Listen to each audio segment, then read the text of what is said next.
दुर्योधन और भीम का गदा युद्ध हो रहा था। अंतिम में जब अंतिम में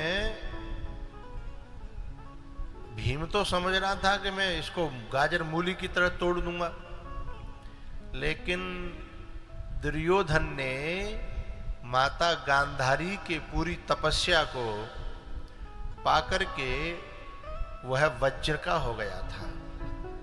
बात समझ में आ रही है? उन्होंने अपनी पट्टी खोल करके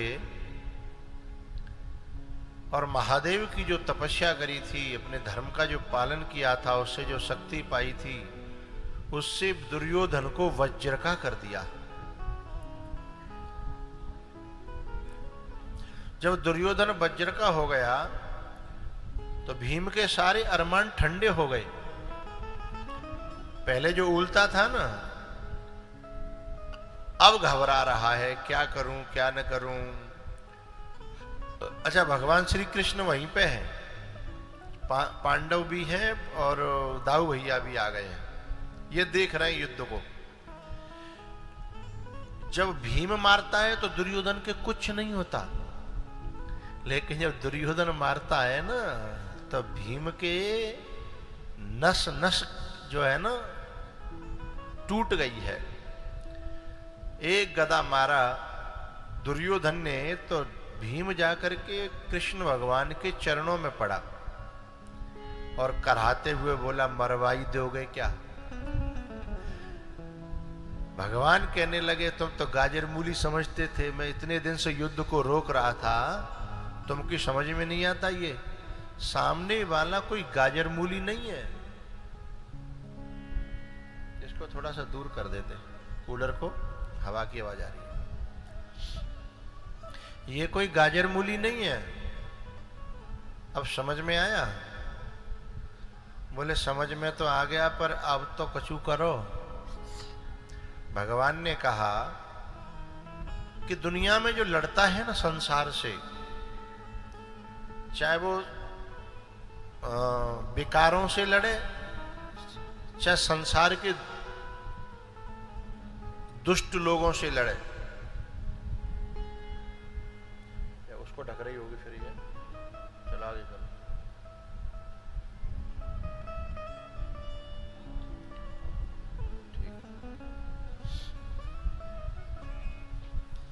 चाहे ये दुष्ट लोगों से लड़ना पड़े, चाहे अपने विकारों से लड़ना पड़े, संसार में जो व्यक्ति लड़ता है तो भगवान कहते हैं, भीम जो गुरु का इशारा नहीं देखेगा और गुरु के जो बल को लेकर के नहीं लड़ेगा, जो अपने ही बल पे अपने अहंकार को पुष्ट करने के लिए लड़ेगा, उसे ऐसे ही पिटना पड़ेगा जैसे तुम पिट रहे हो। सोई भीम समझ गए, बड़ी गलती तो हो गई। बोले अब क्या करूं? बोले लड़ो कहीं भी, पर मेरा इशारा देखते रहना है। बोले ठीक है। अब जैसे ही भीम अब की बार जो है युद्ध करने के लिए खड़ा होकर जा रहा है, तो घूमते घूमते ऐसे युद्ध शुरू किया कि भीम की नजर भगवान पे और दुर्योधन की पीठ भगवान की तरफ हो गई। तब भगवान इशारा करते हैं अपनी जंघा को ठोकते हुए कि मजले भैया यहां, मजले भैया यहां, मजले भैया यहां। सोई मजले भैया समझ गए। सोई भीम ने जो है एक गदा कस करके जो जगह कच्ची रह गई थी और उसमें जैसे ही मारा, दुर्योधन चीखारता हुआ धरती पर गिर पड़ा, जिस पे कोई असर नहीं हो रहा था, वो एक ही गदा में। क्योंकि जब कोई साधक गुरु के इशारे से विकारों पर प्रहार करेगा तो एक ही प्रहार में विकार धराशायी हो जाएंगे, ये सिद्धांत है। और अपने बल पे लड़े तो हरि बिनु मरहि न निश्चर पाप, गाधी तनय मन चिंता व्यापी। एक ही गदा में दुर्योधन चीखता हुआ चिल्लाता हुआ। मैं एक बात पूछ रहा हूं आप सबसे, जब गांधारी ने अपनी दृष्टि डाली दुर्योधन के ऊपर, तो उस दृष्टि ने खाल भी वज्र की कर दी, मांस भी वज्र का कर दिया, हड्डी भी वज्र की कर दी, यानी दृष्टि अंदर तक गई। खाल को चीरकर, मांस को चीरकर हड्डियों तक गई। सिर हिलाया करो, बात समझ में आ रही है तो ऐसे मत बैठो मां टीके से धौंधा है। बात समझ में आई? दृष्टि चीर करके क्या, मोबाइल कहां चल रहा है? जब तक कथा में बैठे और मेरी आंखों के सामने हो, एकदम अटेंशन, ध्यान मेरे पे, listen to me and look at the me, कि सुनो भी मुझे और देखो भी मुझे, तब तक मोबाइल का प्रयोग नहीं करना है। बा को टेंटुआ दबा दो और वह जेब में डाल लो, और आपस में बात तो करना ही नहीं है, चाहे वो मेरे परिकर में हो चाहे बाहर के हो, बात तो बिल्कुल नहीं करना है। तो मैं एक प्रश्न कर रहा हूं आप सबसे कि जब ये हवा रिकॉर्डिंग में गड़बड़ कर रही होगी बहुत है? अच्छा ठीक है। तो मैं एक प्रश्न कर रहा हूं कि जो गांधारी की दृष्टि मांस को चीर सकती है, खाल को चीर सकती है और हड्डियों को चीर करके हड्डियों के भीतर की उस मज्जा को भी वज्र का बना देती है, तो न्यों बताओ को वो दृष्टि व केला के पत्ताए चीर क्यों नहीं पाई? बात समझ में आए तो तालियां भी जोरदार बजाया करो। क्या केला को पत्ता हड्डियों से भी ज्यादा मजबूत था? क्या केला का पत्ता खाल से भी ज्यादा मजबूत था? ये जो खाल होती है, इस पर 7 परतें होती हैं। डॉक्टरों से जानकारी लीजिएगा, जब वो ऑपरेशन करते हैं तो 7 परतें होती हैं, उन सबको चीर के चली गई। और केला को पत्ता जाए बेरिया को कांटो नेक न्यो करके वहां तार तार कर देता है, उसे वो दृष्टि नहीं चीर पाई जो वज्र का कर देती है। तो भैया उस पत्ते को, उस तिनके को, जिस तिनके पर ठाकुर जी की कृपा हो जाए और जिस तिनके में ठाकुर का संकल्प हो, उसे गांधारी तो क्या, गांधारी के बाप दादे भी उस पत्ते का बाल बांका नहीं कर सकते हैं। इसलिए सीता जी ने एक तिनका ही तो दिखाया था घास का रावण को, कि त्रिन धरि ओट कहते बैदे, त्रिन धरि ओट कहते बैदे, सुमिरे अवधपते परम स्नेही, सुमिरे अवधपते परम स्नेही। जब दुर्योधन धराशायी हो गया और चले हैं पांडव, इधर पीछे से जो है ना अश्वत्थामा, द्रोणाचार्य का बेटा, दुर्योधन के पास में आया। बोले मित्र, तुम्हारी बड़ी हालत खराब है, मैं क्या सेवा कर सकता हूं? दुर्योधन ने कहा कि मेरी आखिरी इच्छा यह है, मरने से पहले मैं पांडवों को मरते हुए देखना चाहता हूं, मरे हुए देखना चाहता हूं, तुम पूरी करोगे? बोले ठीक है, मुझे अधर्म का सहारा लेना पड़ेगा। दुर्योधन कहता धर्म अब रहा कहां है? इस महाभारत के युद्ध ने इतने धर्म के नियम तोड़े हैं कि अब धर्म की कल्पना करना ही बेकार है। इसलिए तुम किसी भी प्रकार से, अश्वत्थामा ने संकल्प किया है, ठीक है मैं पांचों पांडवों के सिर काट करके लाऊंगा। और जब पांचों पांडवों के सिर काटने का संकल्प करता है यहाँ अश्वत्थामा, और नींद उड़ जाती है कृष्ण की, और दुपट्टा तान के सोए हैं पांडव। बात समझिएगा, जिनके मारने का संकल्प कर रहा है अश्वत्थामा, वो तो सो रहे हैं दुपट्टा तान के हैं, और नींद किसकी उड़ जाती है कि जिसकी शरण में है?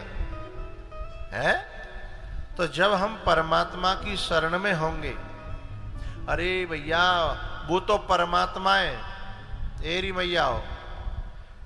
अभी यदि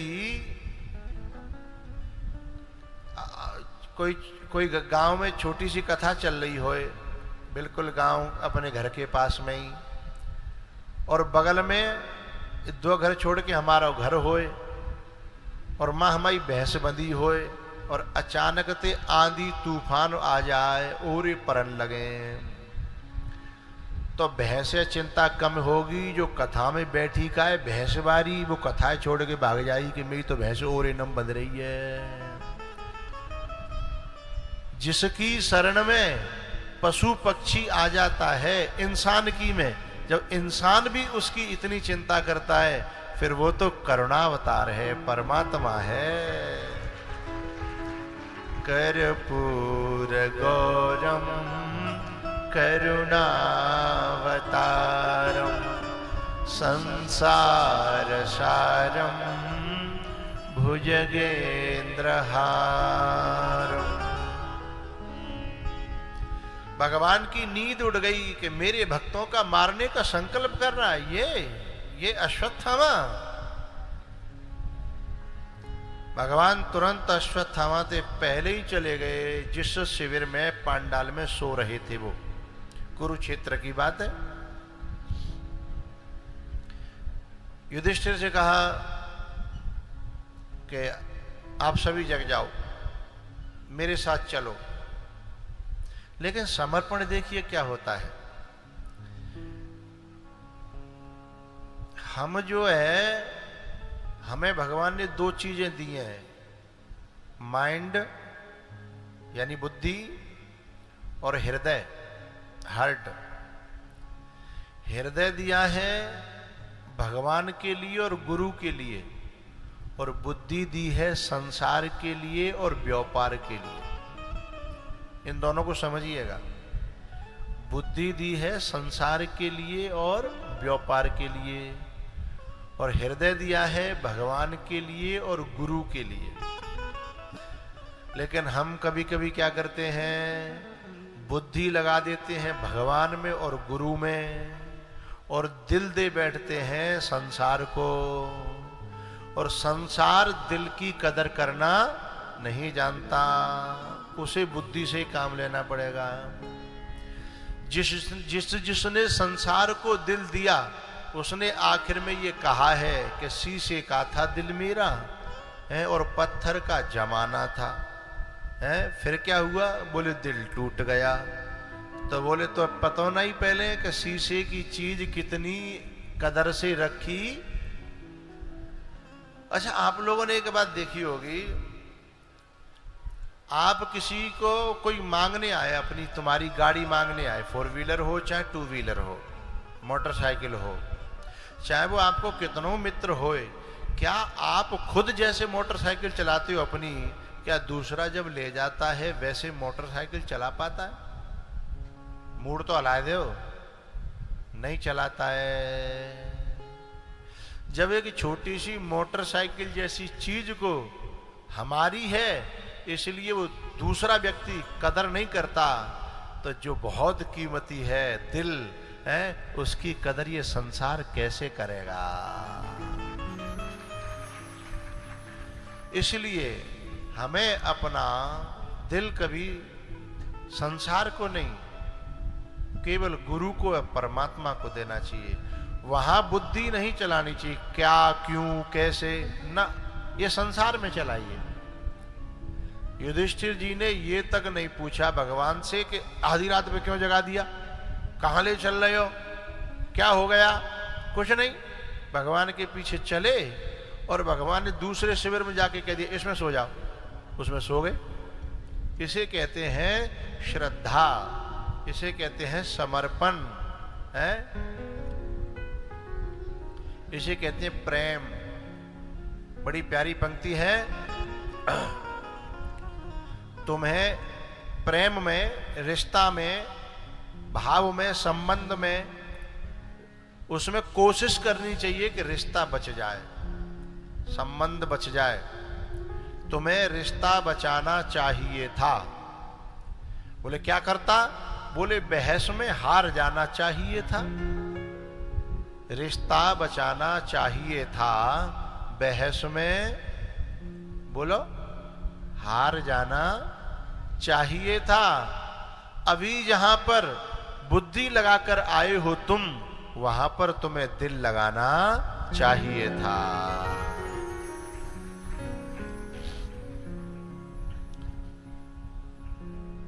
तो ये जो प्रेम है ना, ये जो संबंध है आध्यात्मिक, इसमें हम लोगों को हृदय की जरूरत है युधिष्ठिर की तरह।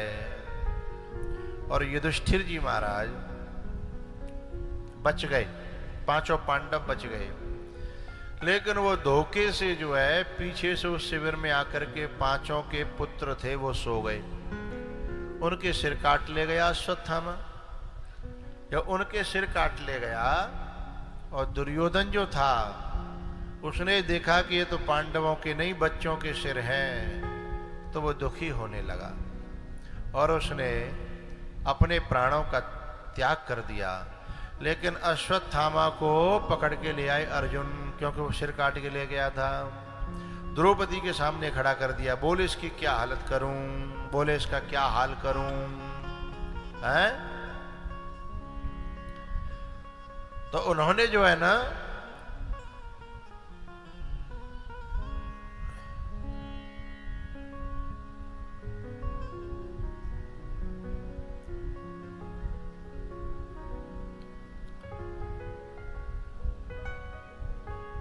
द्रौपदी ने जब देखा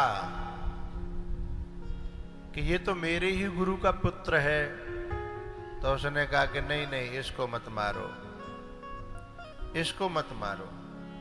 अब मेरे तो मरने थे सो मर गए, लेकिन इनको मार करके मेरे बेटे तो वापस आएंगे नहीं, इसलिए इन्हें छोड़ दो। मुच्यताम मुच्यताम ऐसा ब्राह्मणो नितराम गुरु। बोले इन्हें छोड़ दो।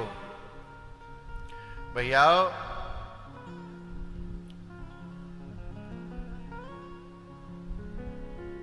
अर्जुन कह रहा है कि मेरी प्रतिज्ञा है कि मैं इसे मारूंगा, लेकिन भगवान ने रास्ता निकाल दिया। कहा कि सुनो, बड़ों को, बुजुर्गों को, सम्मानित लोगों को यदि अपमान कर दिया जाए, ये भी उनकी मौत के बराबर ही है। इसलिए इसका अपमान करके, क्योंकि गुरु का बेटा है, और छोड़ दो। उनकी मणि निकाल ली, मुंडन कर दिया, अपमानित करके छोड़ दिया। लेकिन उसने जो है ब्रह्मास्त्र छोड़ दिया। पांडवों की जो अभिमन्यु की बहू थी, पत्नी थी उत्तरा, उसके गर्भ में बच्चा था, उसके ऊपर ब्रह्मास्त्र छोड़ दिया। और ब्रह्मास्त्र छोड़ दिया तो उत्तरा ने संसार के किसी भी व्यक्ति को नहीं पुकारा कि मुझे बचाओ, मुझे बचाओ। हम लोग क्या करते हैं? संसार को ही तो पुकारते हैं। लेकिन उत्तरा ने सीधे गोविंद को, पाहि पाहि महायोगिन देव देव जगतपते नान्यम त्वदभयम पश्ये यत्र मृत्यु परस्परम। उत्तरा ने ऐसा क्यों किया? क्योंकि उत्तरा ये देख चुकी थी कि मेरी सास यानी द्रौपदी जब सभा में लुट रही थी तो पहले दुनिया वालों को पुकारा, और दुनिया वाले काम नहीं आए तो अंतिम में ठाकुर को पुकारना पड़ा। तो उत्तरा ने सोचा कि जब अंतिम में ठाकुर जी को ही पुकारना है तो फिर मैं औरों के चक्कर में समय को बर्बाद क्यों करूं। इसलिए उत्तरा जो है ठाकुर जी को पुकारती है।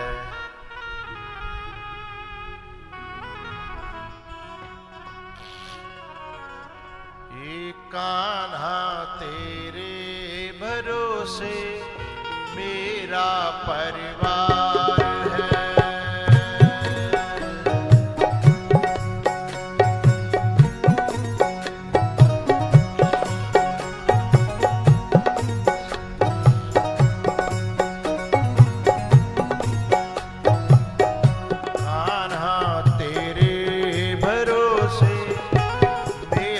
परिवार है।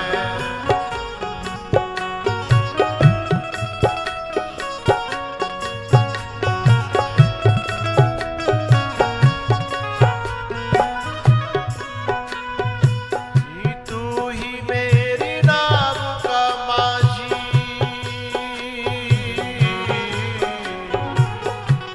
तू ही मेरी नाम का माझी, तू ही पतवार है।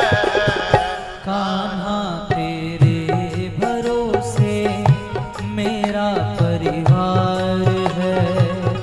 कान्हा तेरे भरोसे मेरा परिवार है। राधे राधे श्याम, राधे राधे श्याम।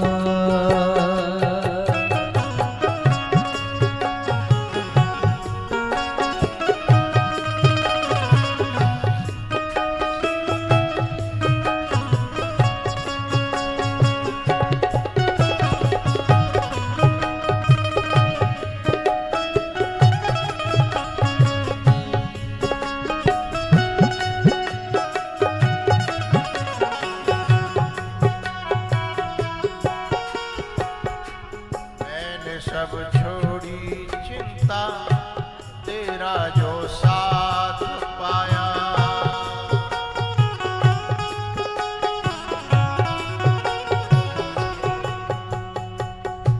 मैंने सब छोड़ी चिंता तेरा जो साथ पाया। जिंदगी भर जीने का सहारा तुमसे पाया।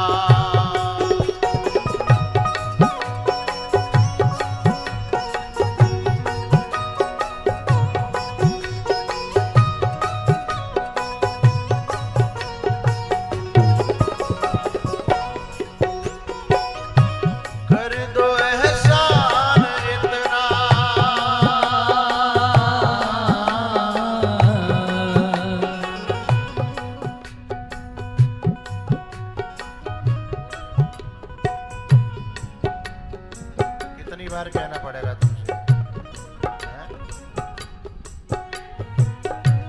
कर दो एहसान इतना,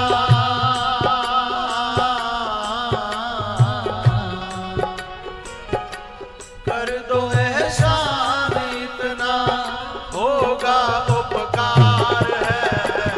कान्हा तेरे भरोसे मेरा परिवार है।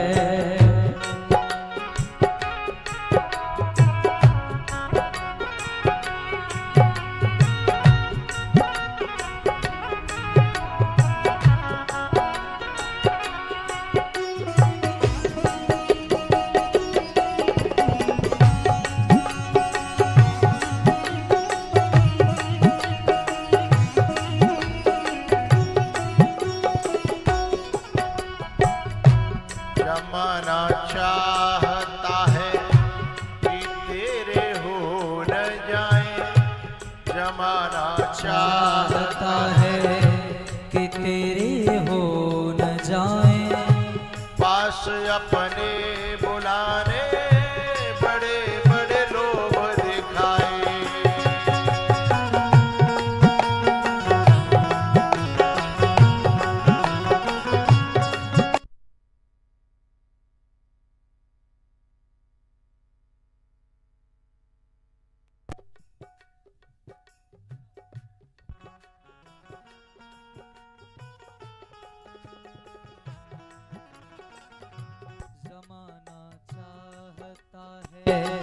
कि तेरे हो न जाए।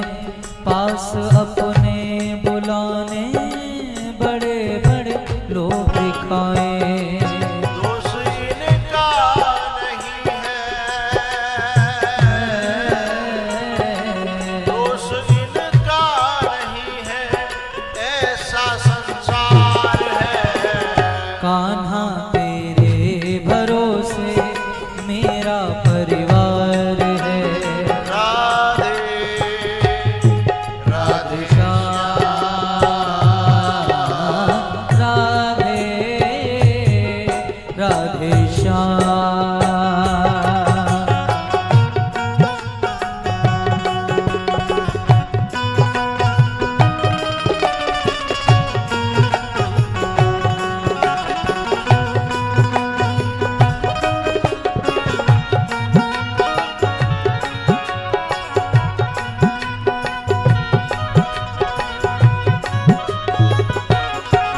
इसको और वो करो, और उनसे कहो कि अंतरा दिखाया करें, सीख जाए इसे गांठ बांध लें, ठीक है। अब गलती हुई तो फिर गड़बड़ होगी, ठीक है, हमारी तरफ से। कान्हा तेरे भरोसे मेरा परिवार,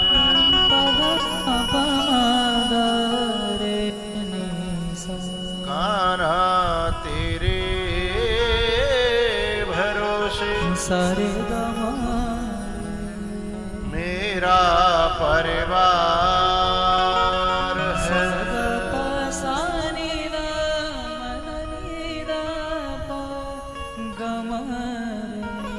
मैं सेवक समेत सुतनारी, नाथ सकल संपदा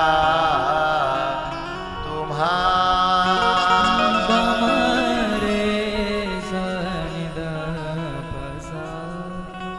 नाथ सकल संपदा तुम्हारी। मैं सेवक समेत सुतना,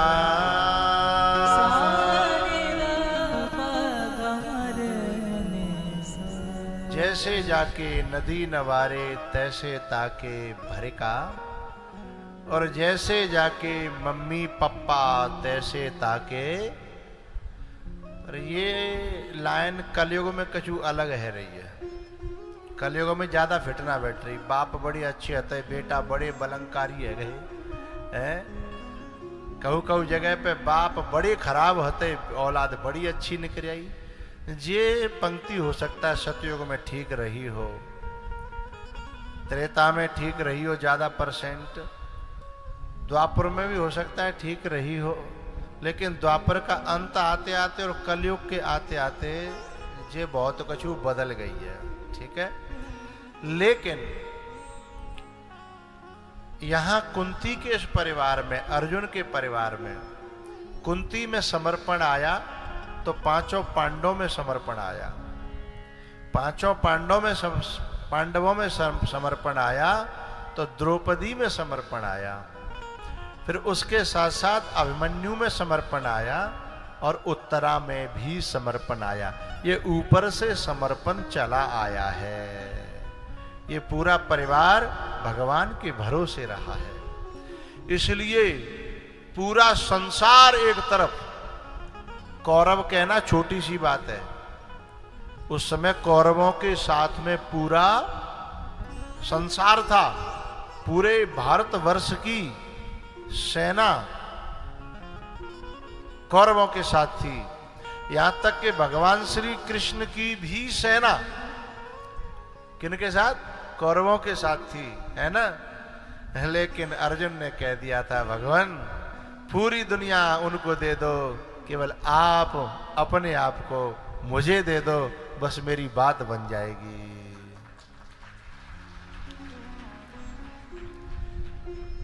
ईश्वर और ऐश्वर्य, ईश्वर शब्द के भाव अर्थ में ऐश्वर्य बनता है।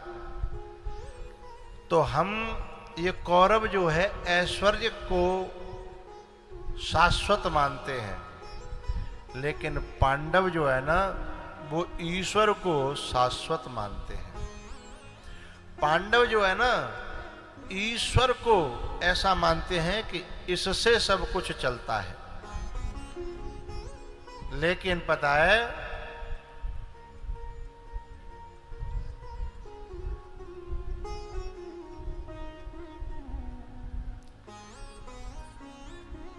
ये जो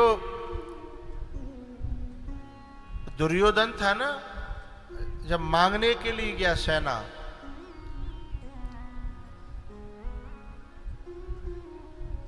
और अर्जुन ने भगवान को मांग लिया, तब भगवान ने स्वयं पूछा अर्जुन से कि तुमने सेना क्यों नहीं मांगी? बोले मैं जानता हूं सेना में भी जो बल है वो आपका ही है। आप नहीं है तो सेना में कोई बल नहीं है, और आप हैं तो सेना में बल है, इसलिए मैंने आपको मांगा है।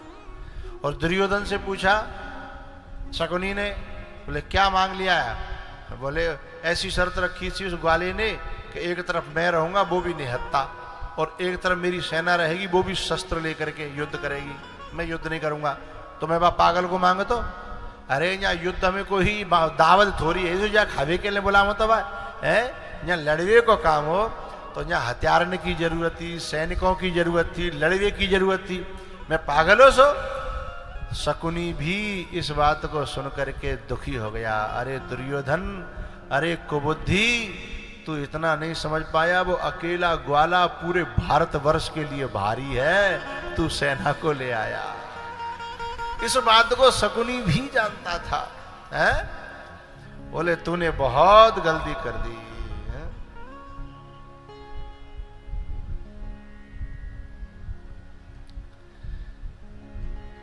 यदि तूने जो है ना उसको मांग लिया होता तो फिर हमें दुनिया में कोई हराने वाला नहीं था। तो ये इस कुंती ने जो समर्पण सिखाया है कि कान्हा तेरे भरोसे मेरा परिवार है, तू ही मेरी नाव का माझी, तू ही मेरी नाव का माझी, तू ही पतवार है, कान्हा तेरे भरोसे मेरा परिवार है।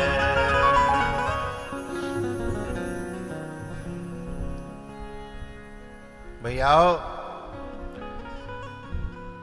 भगवान ने कुंती बुआ से कहा, कुंती जो है ना भगवान कृष्ण की खास बुआ है, खास बुआ।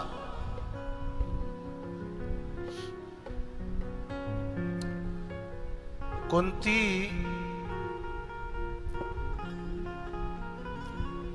वसुदेव जी की बहन है, लेकिन राजा कुंतल उनके मित्र थे, उनके कोई कन्या नहीं थी, इसलिए उन्होंने कुंती को गोद लिया था। इसलिए भगवान कृष्ण की खास बुआ है कुंती। लेकिन कुंती ये जानती है कि भले ही ये मेरा भतीजा है, पर ये परमात्मा है। इस धोखे में वो उसका अपमान नहीं करती है, कभी भी उसके सामने नतमस्तक रहती है, और वो जानती है इसकी लीलाओं को इसने गोवर्धन उठाया है, वो सब जानती है। आज भगवान जब आकर के बुआ से कहते हैं, बुआ अब तो तुम्हारे बेटा राजा बन गए, अब सब कुछ ठीक ठाक हो गया, अब कृपा करके मुझे आज्ञा दो, मैं अब द्वारका जाना चाहता हूं। कुंती की आंखें भर आईं, क्योंकि कुंती भगवान से जितना प्यार करती थी ना, उतना लगाव उसे संसार में किसी से भी नहीं था।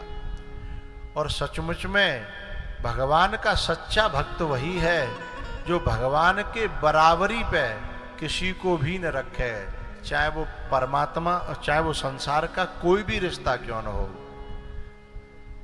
सबहे मानिए राम के नाते, राम के नाते से जो राम की ओर चलता हो और हमें चलावे, उसे अपना मानिए। तो कुंती से जब कहा तो कुंती ने कहा, हे केशव, आज मेरे घर में सुख ने दस्तक दी है और उसी समय तुम विदाई मांगने लगे। इसका मतलब है कि तुम दुख के साथी हो केवल, बोले बुआ तुम्हें कहना क्या वो बताओ। नहीं, बोले मुझे ये कहना है कि तेरे बिना मुझे सुख सुख नहीं लगेंगे। एक बात बताओ भैया, तुम्हारे क्षेत्र में अब तो नारे मीठे के खब्बैया पहले बहुत हुए। मीठे के खब्बैया एक एक किलो जलेबी खा जाता था एक एक आदमी।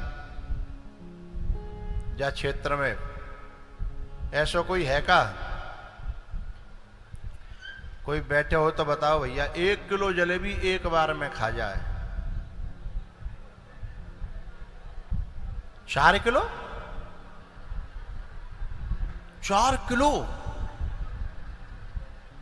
भैया बाके दर्शन कराओ हमें। 4 किलो जलेबी, मैं तो 250 ग्राम के मारे यहां है भी कि मर गए? एक कचू कह रहे हैं कि गए। आता है पांडाल में ना आता है? अच्छा, क्या गांव में आइला में? भाई मान गए sir, 4 kilo jalebi. Jalebi 1 kilo पे ही बहुत तो चढ़ते हैं। चलो कबू दर्शन कर रही हो ऐसे आदमी के 4 किलो जलेबी खा जाए। अब मुझे कहना क्या है कि मैं 4 किलो जलेबी आता है ठाड़े करो। क्या 4 बारे नहीं होंगे, 3 बारे होंगे?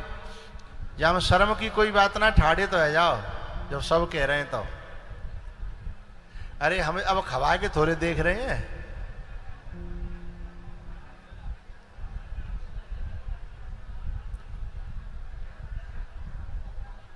अच्छा रहने दो, कोई बात ना। बिना शर्म लग रही हुई क्या फिर सोच रहे होंगे कि मेरी बदनामी आ जाएगी। नहीं, खान ना खवाते? अच्छा ठीक है, कब वो खाई? ए वैसी बदनाम कर रहे हैं रे हैं? 1 किलो? हाँ तो मैंने तो शुरुआत में तो 1 किलो बारे की बात करी। हाँ तो बहुत है, जो कम है का? हाँ तो 1 किलो जलेबी, लेकिन यूं बताओ मोए, चाशनी नहीं डालूंगा, एक बूंद कितनी खा जाओगे? तो नहीं खवेगी। तो मुझे कहना यही था कि ये संसार के सुख जलेबी की तरह हैं और उनमें कन्हैया चाशनी की तरह है। यदि चाशनी नहीं है तो कोई भी सुख में मिठास नहीं आएगी, शांति नहीं आएगी।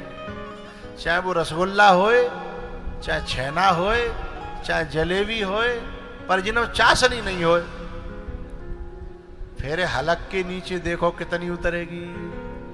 ऐसे ही भक्त के लिए इन सारे सुखों में कन्हैया चाशनी की तरह है। वो है तो सब कुछ ठीक है, और वो नहीं है तो उसे कुछ भी पसंद नहीं है। यही बात कहती है कुंती। कुंती ने कहा कि यदि तुम दुख में ही मेरे सहारे हो तो फिर मुझे दुख ही दे दो, मुझे ऐसे सुखों की जरूरत नहीं है। भगवान ने कहा बुआ तुमने जिंदगी भर दुख ही तो झेले हैं, अब सुख के क्षण आए हैं तो मैं तुम्हें कैसे दुख दे दूं। इसलिए मेरी प्रार्थना, अब सुख स्वीकार कर लो। बोले तेरे बिना नहीं। अच्छा तो ठीक है, मैं भी रहूंगा सुखों में संग। तो बोले तो फिर कछु दे दे, फिर सुख भी प्रसाद है और दुख भी प्रसाद है। सुख भी मुझे प्यारे हैं, दुख भी मुझे प्यारे हैं। छोड़ूं मैं किसे भगवन, दोनों ही तुम्हारे हैं।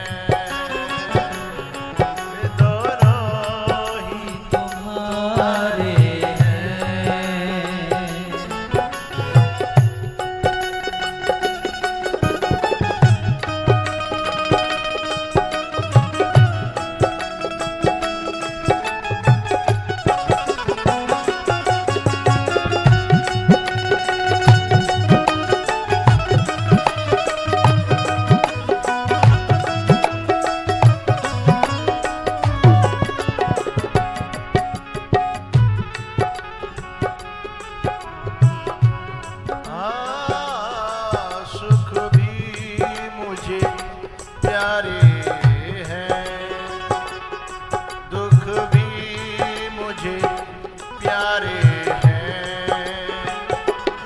छोड़ूं मैं किसे भगवन, दोनों ही तुम्हारे हैं।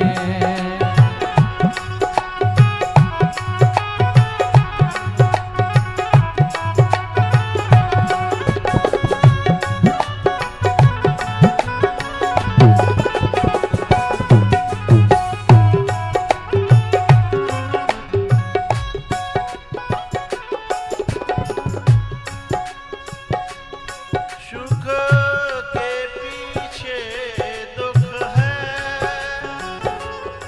दुख के पीछे सुख है।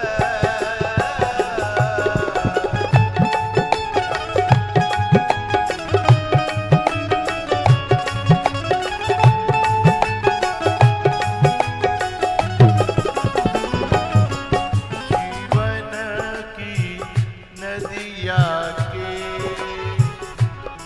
जीवन की नदिया के दोनों ही किनारे हैं।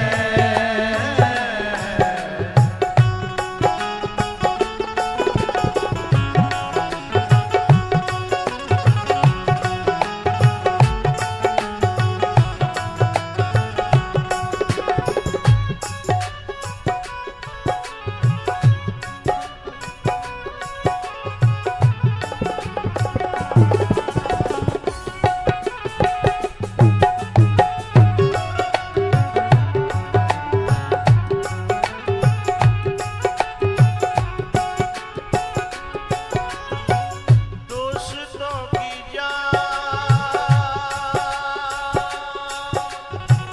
दोस्तों की जान, दोस्तों की जान लेती है। जिंदगी जिंदगी इम्तिहान लेती है। जिंदगी इम्तिहान लेती है।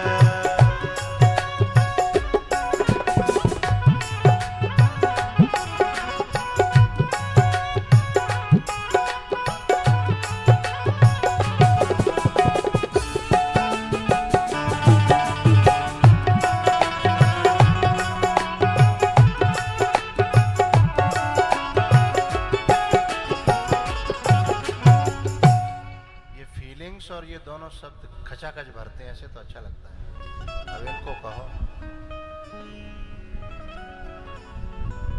जो सजा दीजिए दीजिए मेरे प्यारे, तुम्हारे सुख और दुख दोनों मुझे प्रिय हैं, लेकिन तुम तो साथ में हो। अपने काबिल बना लीजिए मेरे प्यारे, अपने काबिल बना लीजिए मेरे प्यारे, अपने काबिल बना लीजिए। सुख भी मुझे प्यारे हैं, दुख भी मुझे प्यारे हैं। छोड़ूं मैं किसे भगवन, दोनों ही तुम्हारे।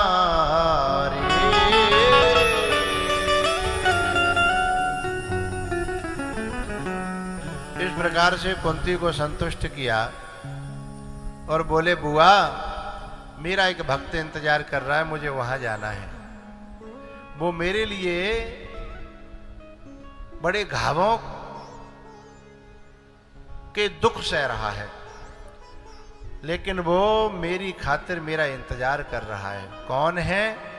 बोले पितामह भीष्म। गिरे तो कई दिन के हैं, लेकिन अभी प्राण छोड़ नहीं रहे हैं। बोले क्यों?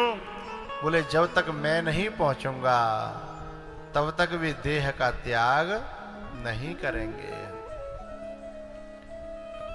मैं जाऊं? भले हाओ।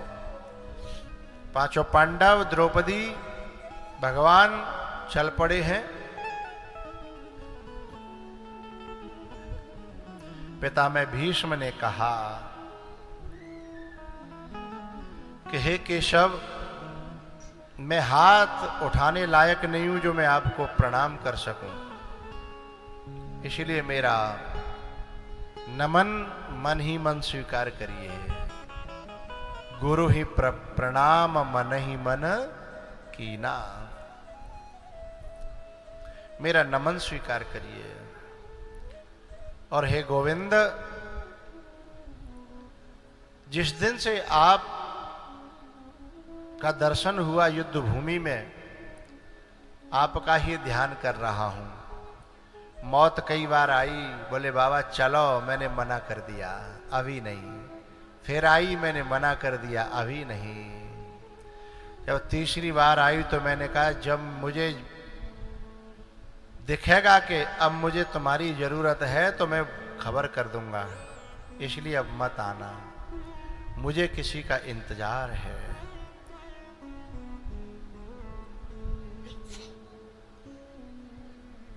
हे भगवान, आपने अर्जुन को उपदेश दिया था, माम अनुस्मर युद्ध च। बोले युद्ध भले ही संसार में कर, पर स्मरण मेरा रखना है। अवग्रह जाहु सखा सब, भजेउ मोह दृढ़ नेम, सदा सर्वगत सर्वहित, जान करेउ मोह प्रेम। इसलिए मेरा कहना यह है कि आपने अर्जुन को उपदेश दिया था माम अनुस्मर युद्ध च, लेकिन सच बात तो यह है कि मैंने आपका स्मरण करते हुए ही युद्ध किया और आपका स्मरण करते हुए ही पड़ा हुआ हूं। बोले मेरा क्या स्मरण कर रहे हो आप? तब भीष्म बोलते हैं कि आपकी करुणा, आपकी दया, आपका स्वभाव, आपका रूप मुझे सब बहुत प्रिय है। सबकी झलकी मैंने देखी है, उनका स्मरण कर रहा हूं मैं। बोले जरा बताओ तो। बोले आपने भी एक प्रण किया था भगवान, और मैंने भी एक प्रतिज्ञा की थी। आपने प्रतिज्ञा की थी कि मैं रणभूमि में हथियार नहीं उठाऊंगा, युद्ध नहीं करूंगा। और मैंने भी प्रतिज्ञा की थी कि यदि मैं गंगा का बेटा नहीं जो भगवान से हथियार न उठवा दूं और युद्ध भूमि में युद्ध के लिए खड़ा न कर दूं। मैंने भी प्रतिज्ञा की थी, लेकिन जब युद्ध के मैदान में हम दोनों उतरे तो आप हार गए और मैं जीत गया। भगवान ने कहा सही कह रहे हो? बोले नहीं, मेरी बात पूरी नहीं हुई। बोले आप हार गए, भीष्म कह रहे हैं आप हार गए, मैं जीत गया, लेकिन केवल दुनिया की नजर में। लेकिन हकीकत में आपने मेरे दिल को जीत लिया। हार करके जब किसी का दिल जीतना होता है तो उसके लिए हार जाना पड़ता है। नहीं, आपकी मेरी प्रतिज्ञा की क्या औकात थी? हैं? आपकी तो एक भ्रकुटी में तीनों लोगों की प्रलय हो सकती है, लेकिन आपने अपने आप को हराया और मुझे आगे रखा। मैं आपका वो करुणा का स्वभाव अभी तक याद रखता हूं, क्या करूं मैं। और आपकी वो झलक भी याद करता हूं। कौन सी? कि आप जब रथ का पहिया लेकर के मेरी ओर दौड़े थे तो आपकी हवाओं से जटाएं फहरा रही थी, पसीने की बूंदें थी, आपके चेहरे पर बनावटी क्रोध था, क्योंकि आप अंदर से मुझे बहुत प्यार करते हो, ये मैं भी जानता हूं। और आप क्रोध कर रहे थे। मैया, हमारे देश में बाप को गुस्सा और माँ के गुस्सा में अंतर होता है। होता है कि नहीं होता? माताओं से पूछ रहा हूं, मूड तो हला करो। बाप के गुस्सा में या माँ के गुस्सा में अंतर होता है। बाप की पिटाई में, माँ की पिटाई में अंतर होता है। बाप जब पीटता है तो जो हाथम पड़ेगा, जूता पच जाए, चप्पल पच जाए, हाथ पच जाए, लकड़िया पच जाए, लट्ठू पच जाए, जो को जू पर जाए है, और जहां होगा मई ते दे तब है घर लेके आवे वो, हाँ या ना, ठीक है। और माँ होगी तो 2 घंटा तक तो भाई लौद ढूंढत रही, मिलेगी नहीं। और जब के बगल में पड़ी है 4-6 लौद, भाई मिली ना रही है, क्योंकि वो चाहती है कि वैसे ही मान जाए, न पिटे न पिटे न पिटे, क्योंकि मारने के बाद उसे खुद दर्द होगा, है ना। तो माँ की पिटाई में और बाप की पिटाई में बहुत अंतर होता है। अच्छा कोई ला के दे देना, तू ढूंढ रही है तो मिल ना रही लकड़ियां, ले लट्ठू में दे रहा हूं, ये बोले मर जा तू, लट्ठू दे रहा हूं तो वैसे कहते बही में दे दे, हैं कि जहां इतनी लकड़ियां और लट्ठ पर जो मुंह ना दिख रहे हैं। लेकिन मुझे कैसे मारना है, कहाँ मारना है, कब मारना है, कितना मारना है, मेरे पास तराजू है। और बाप के पास अरे भैया माँ धर्म कांटो ही नहीं है, तराजू तो छोड़ो, धर्म कांटो ही नहीं है। माँ आज सिर 5 सिर भी पता ना चल रही है, वो तो जब देता है तो देता चला आता है। तो ऐसे ही भगवान से कह रहे पितामह भीष्म कि उस समय आप मेरी मां लग रहे थे मुझे। क्यों? बोले क्रोध ऊपर से था और प्यार भीतर से था। हृदय प्रीते मुख वचन कठोरा, हृदय प्रीते मुख वचन कठोरा। हृदय प्रीति, संसार का उल्टा नियम है, वचन प्रीति और हृदय कठोरा, ये संसार का नियम है। वाणी में मिठास है और भीतर कठोरता है।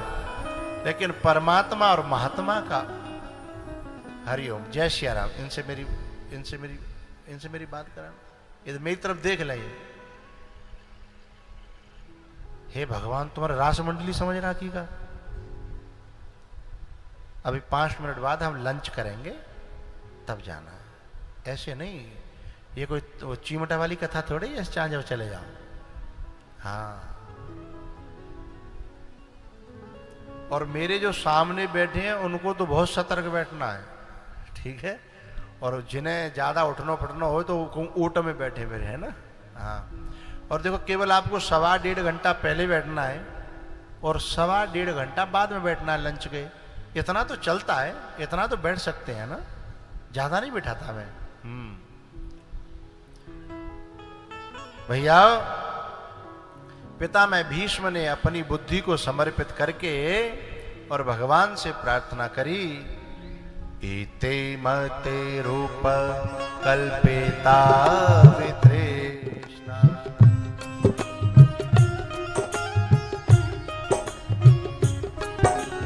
इते मते रूप कल्पिता वितृष्णा, भगवती शाश्वत पुंगवे विभुम्नि,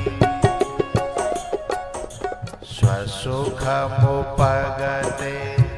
क्वचिद् विहर्तुं, प्रकृतिमुपेयुषि यद्भव प्रवाहः।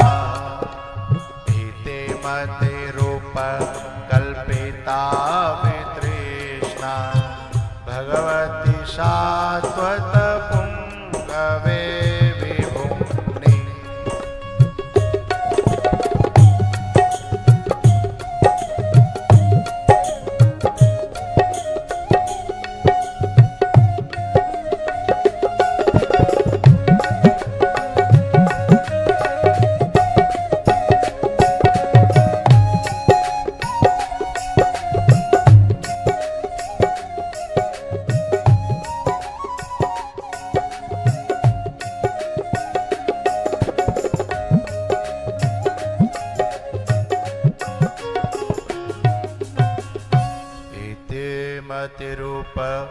कल्पिता वितृष्णा भगवति सात्वत पुंगवे विभूमि।